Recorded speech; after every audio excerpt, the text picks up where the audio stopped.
प्रेम से बोले वृंदावन बिहारी लाल की जय। श्री राधा रानी सरकारी की जय। जय जय श्री राधे श्याम। ओम स्वस्ति श्री गणेशाय नमः। ओम स्वस्ति श्री राधा कृष्ण चरण कमलेभ्यो नमः।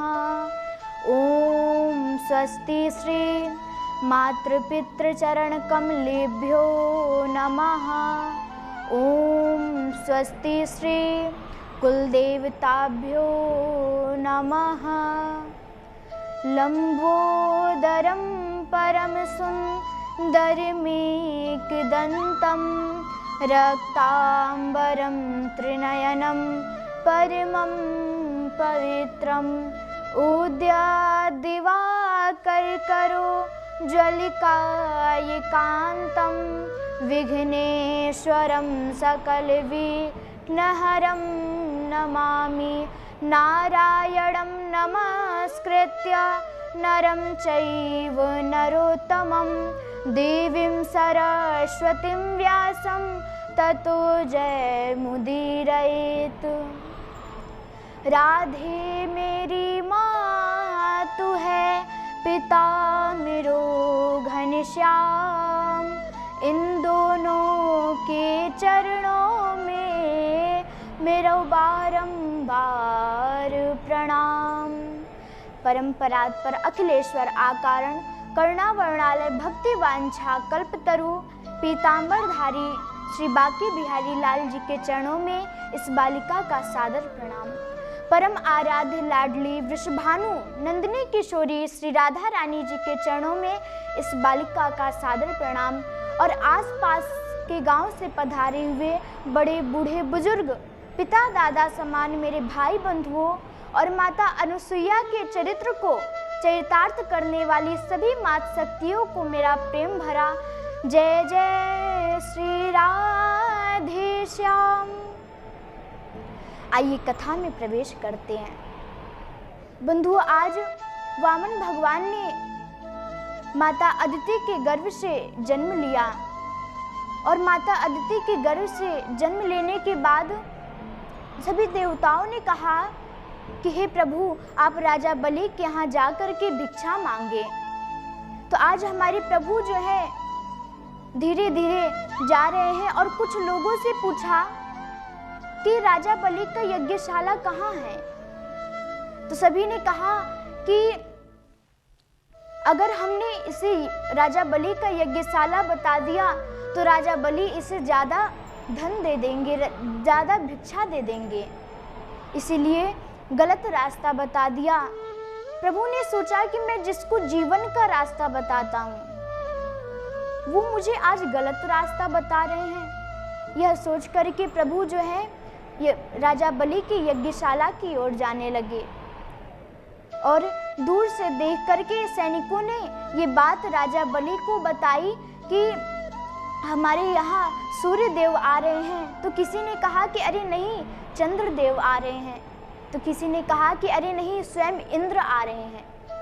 अब इन सभी की बातों को सुन के राजा बलि ने सोचा कि अरे आ कौन रहा है। तो आज उनकी बात को सुन के राजा बलि जो है आरती की थाल सजाते हैं और द्वार पे जाके खड़े हो गए देखने के लिए कि कौन आ रहा है। जैसे उनको दूर से आता हुआ देखा तो स्वागत करते हैं। स्वागतम ते नमस्तुभ्यं ब्रह्मन् किं करवाम ते ब्रह्मर्षिणां तपः साक्षान् मन्ये त्वार्य वपुर्धरम्। इस प्रकार स्वागत किया और स्वागत करने के बाद जब वो पहुँचे तो कहा कि आप कौन हो, आप सूर्य हो, चंद्र हो या इंद्र हो। तो वामन भगवान ने कहा कि ना ही मैं सूर्य देव हूँ, ना ही चंद्र देव हूँ और ना ही मैं इंद्र हूँ। अरे मैं तो एक ब्राह्मण हूँ, भिक्षा मांगने आया हूँ। जैसे ये बात राजा बलि ने सुनी तो कहा कि आपको क्या चाहिए, हाथी दूँ, घोड़ा दूँ या महल दूँ, तो या आपके बराबर की एक छोटी सी दुल्हन दूँ। जैसी ये बात वामन भगवान ने सुनी, कहा कि गाम कांचनम गुणवद धाम मृष्टम तथान्न पेयमुतवा विप्रकन्याम ग्रामान् समृद्धांस्तुरिगान् गजान वा रथांस तथार्हतम संप्रतीच्छ। कहा कि ना ही मुझे हाथी चाहिए, ना ही घोड़ा चाहिए और ना ही मुझे दुल्हन चाहिए, मुझे बस 3 पग भूमि चाहिए। जैसे ये बात राजा बलि ने सुनी तो कहने लगे कि अरे देखो तो मैंने इसके सामने बड़ी बड़ी हाथी घोड़े महल बताए, लेकिन इसको केवल 3 पग भूमि चाहिए। अरे इसे तो मांगना भी नहीं आता। राजा बलि ने कहा कि एक काम करो, तुम कुछ और भूमि मांग लो, 4-5 पग भूमि और मांग लो। जैसी ये बात वामन भगवान ने सुनी, कहा कि ना ही मुझे 2 पग भूमि चाहिए, ना ही 4 पग भूमि चाहिए, मुझे तो केवल 3 पग भूमि चाहिए। जैसे ये बात वामन भगवान ने कहा तो राजा बलि ने कहा कि ठीक है। तो वामन भगवान ने कहा कि हम ऐसे नहीं लेते, हम तो संकल्प के द्वारा लेंगे। कहीं आप बाद में चल के मना कर दे कि नहीं हमें नहीं देना, तो मैं क्या करूंगा। राजा बलि ने कहा कि ठीक है। अब संकल्प के लिए पात्र उठाया और जल हाथ में लेने के लिए आए, तब तक शुक्राचार्य जी पहुंच गए। कहा कि अरे राजा बलि क्या कर रहे हो। राजा बलि ने कहा कि अरे प्रभु, अरे गुरुदेव, मैं एक ब्राह्मण को दान दे रहा हूँ, भिक्षा दे रहा हूँ। जैसी ये बात यह शुक्राचार्य जी ने सुनी तो कहा कि अरे ये कोई छोटा मोटा ब्राह्मण नहीं है, अरे ये तो साक्षात विष्णु है। जैसी ये बात राजा बलि ने सुनी, कहा तब तो बड़ी अच्छी बात है, हमारे पूर्वज भी प्रसन्न हो जाएंगे कि हमारे यहाँ स्वयं भगवान आकर के भिक्षा मांग रहे थे। आज राजा बलि जो है इतना कहते हैं तो अब संकल्प की ओर बढ़ने लगे और संकल्प करने के लिए पानी नहीं निकल रहा। क्यों? क्योंकि शुक्राचार्य जी जाकर के उस पात्र में बैठ गए हैं। प्रभु ने कहा कि बलि तुम मुझे दो, मैं इसको देखता हूँ। राजा बलि ने वो पात्र दे दिया और प्रभु जो है उसमें एक नुकीली कुशा लेकर के उसमें घोंपते हैं। जैसे ही उसमें घोंपा, शुक्राचार्य जी की एक आंखें गोविंदाय नमो नमः हो गया। अब यहाँ पर शुक्राचार्य जी क्रोध में आके कहते हैं कि देनिहार कोई और है, लेने वाला कोई और मैंने बीच में पड़ के अपने एक आंखें फुड़वा ली। बंधु, इसीलिए हमें देने वाले और लेने वाले के बीच नहीं पड़ना चाहिए, नहीं तो हमारी भी एक आंखें गोविंदाय नमो नमः हो जाएगी। बंधु, आज शुक्राचार्य जी वहां से वापस चले गए और संकल्प के बाद अब संकल्प दिया। इसके बाद अब समय आता है दान का, तो प्रभु ने अपना विशाल स्वरूप दिखाया, जिसे देख करके राजा बलि की आंखें जो हैं चकाचौंध हो गई। आश्चर्यचकित हो गए कि अरे अभी तो कहाँ और अभी इतने बड़े हो गए। राजा बलि जो हैं देख करके परेशान हो गए। फिर बाद में सोचा कि कोई नहीं, जो होगा बाद में देख लेंगे। आज प्रभु जो है अपने पग में भूमि नापने के लिए तैयार हुए और उन्होंने एक पग में 7 लोकों को नाप लिया। अतल, वितल, सुतल, तलातल, रसातल, महातल और पाताल। और एक पग में ऊपर के लोकों को नापने आए। भू, भुह, स्वः, जनः, तपः, महा और सबसे ऊपर सत्य लोक। अब जब ऊपर के लोकों को और नीचे के लोकों को नाप लिया तो अब जगह ही नहीं बची। तो प्रभु ने कहा कि अरे बलि, अब मैं तीसरा पग कहाँ रखूं? और जो संकल्प करने के बाद अपने संकल्प को पूरा नहीं करता है वह नरक का अधिकारी होता है। तो अब तुम मेरे साथ नरक चलो। तो राजा बलि ने कहा कि अरे प्रभु, पहले मेरी बात तो सुनो। आप ये बताओ कि धन बड़ा होता है या धनवान? प्रभु ने कहा कि सबसे बड़ा तो धनवान होता है। धन तो तभी होगा जब धनवान होगा। प्रभु ने कहा कि सबसे बड़ा धनवान होता है। कहा कि अच्छा, तो आपने तो मेरा सब कुछ ले लिया, अब मेरा ये शरीर भी ले लो, मुझको भी ले लो। कहा कि आप अपना पग मेरे सिर पे रखो।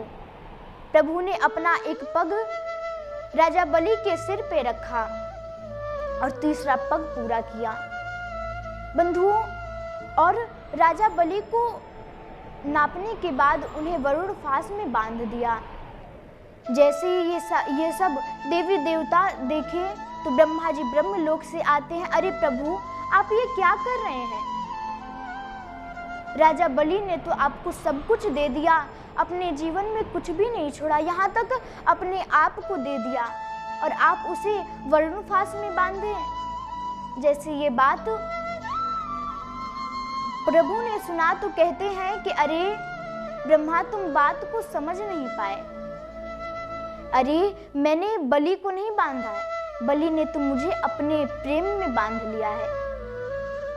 बंधुओं, जैसे ये बात ब्रह्मा जी ने सुनी तो बड़े ही प्रसन्न हो गए।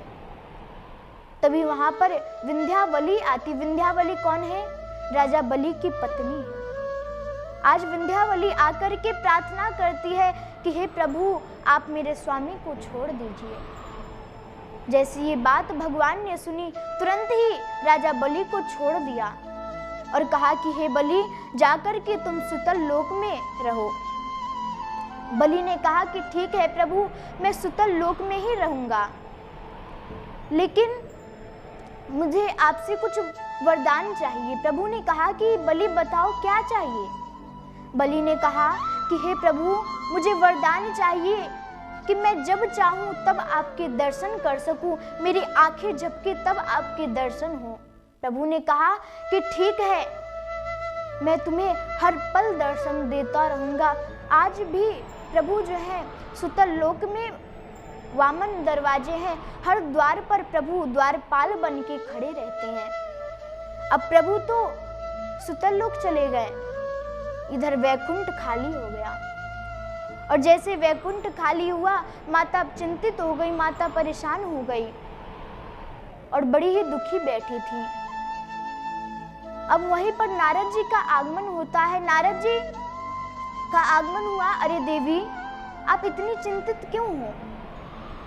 तो आज माता कहती हैं कि अरे नारद जी, क्या बताऊं, मेरे स्वामी, अभी इतना समय हो गया है, इतने दिन हो गए हैं, अभी तक मेरे स्वामी नहीं आए। वामन जी तो वहां पर वामन बन करके वामन द्वार पे खड़े हैं। और बंधुओं, इधर माता इतनी चिंतित हो गई हैं। जैसे माता को चिंतित देखा तो नारद जी कहते हैं कि अरे अब आप प्रभु की आशा छोड़ दीजिए।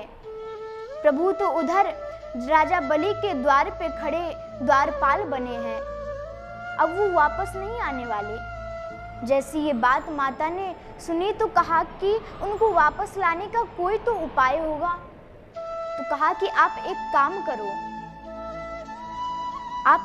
करो, रक्षा बंधन के दिन आप राजा बलि के यहाँ जाओ और उनको राखी बांधो और उन्हें भाई बनाओ। अगर वो कहें कि कोई वरदान मांगो तो आप वरदान में अपने प्रभु को ले लेना। कहा ये तो बहुत अच्छी बात है। आज माता वैसा ही करती हैं। जब उन्होंने पूछा कि वरदान मांगो तो मैया ने कहा कि आपके ये जो द्वारपाल हैं, आप ये मुझे दे दीजिए। जैसी ये बात राजा बलि ने सुनी, कहा कि माँ, अब बताओ आप कौन हो? तो आज माता ने अपना असली रूप दिखाया। जैसे देखा तुरंत चरणों में गिर गए और कहते हैं कि आप उन्हें ले जाओ। अब माता लक्ष्मी जो है वह आज प्रभु को लेकर के जाने लगती हैं। तभी राजा बलि ने कहा कि हे प्रभु, आप एक बार रुक जाओ और मुझे एक वरदान चाहिए। प्रभु ने कहा कि क्या हुआ, वरदान क्या चाहिए? तो कहा कि मैं जब चाहूँ, जब आपके दर्शन करना चाहूँ तो मुझे आपके दर्शन हो जाए, मुझे बस इतना वरदान चाहिए। कहा कि अच्छा ठीक है, मैं तुम्हें वरदान देता हूँ कि तुम जब चाहोगी तब तुम्हें मेरे दर्शन हो जाएंगे। ये न बद्धो बलि राजा दानवेंद्रो महाबला तेन त्वां प्रतिबद्ध नामी रक्षे माचलः। बंधु, इसी प्रकार हमारे ठाकुर जी हमेशा विचित्र विचित्र रूप धारण करते हैं, विचित्र अवतार धारण करते हैं। इसके बाद प्रभु ने हैग्रीव अवतार धारण किया, फिर मत्स्य अवतार धारण करके सत्यव्रत के संकल्प को पूरा किया और उन्हें उपदेश दिया। और सत्यव्रत जो है प्रभु से प्रार्थना करते हैं, इसी के साथ अष्टम स्कंद गोविंद के चरणों में समर्पित करते हैं। तब तक के लिए जय जय श्री राधे श्याम।